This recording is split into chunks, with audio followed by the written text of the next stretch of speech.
to have a super sharp focus. Trying to build yourself up into a personality that doesn't get derailed is chasing perfection. I want you to rather own the fact that, you know what, because you're human, every 45 minutes you'll want to see your phone.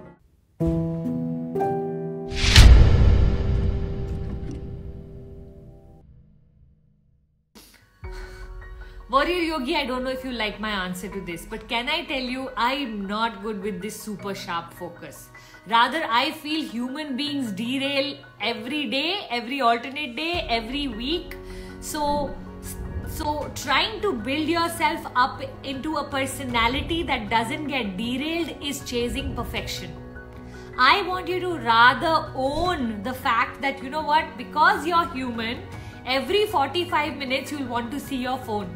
Every 2 hours you'll want to do something different. Our brain rests by distractions. So if you're doing something for 2 hours continuously, if you just change what it is you're doing, now your brain is fresh again to do that. Okay, it's like how we have a separate compartment in our stomach for sweet. I say you can be completely full, and then when cake comes or anything with sugar comes, you can eat as much because there's a separate compartment. The same is with your brain. So once you start to understand the function, then you can of course improve the quality of your focus. So what I love to do is I love to do the 45-15. What is 45-15? 45 minutes of clear focus without any gadgets, and then 15 minutes of break of walking around, filling up my coffee mug. I run off to where my husband sits in my son's room these days to work. I run off there, 15 minutes, I'll chit chat with him, then come back to do my work again.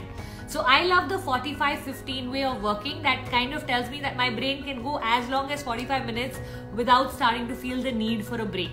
See if you know your number.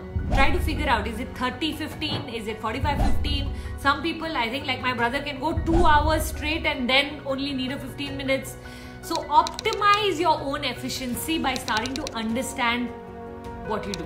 The other thing I do is I try my level best to wake up before the world is awake so that I can get complete concentration.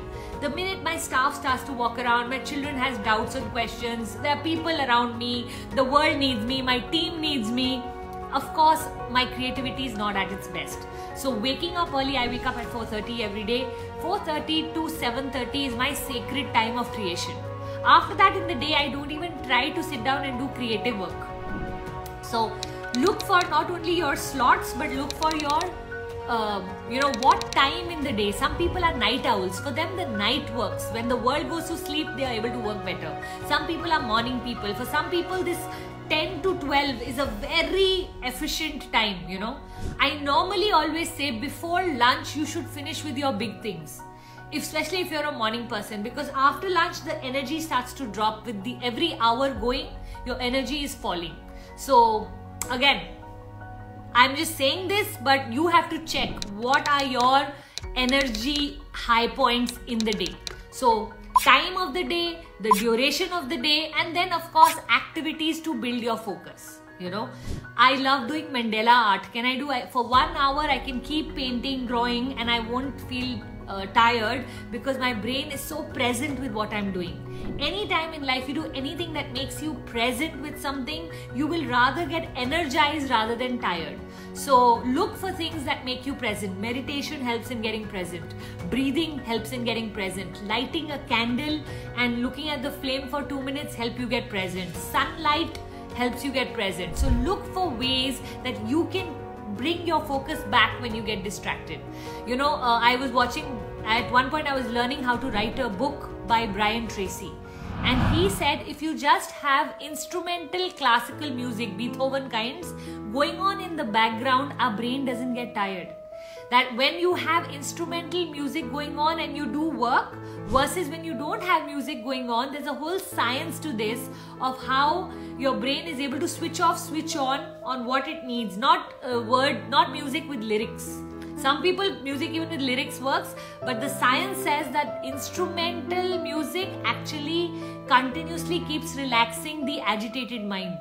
So I didn't know that, and then when I started writing, I used to make sure I switch on the music. So I love Karunesh. Karunesh's instrumental music is beautiful. If you haven't guys got down to hearing it, it's really worth exploring while you want to focus.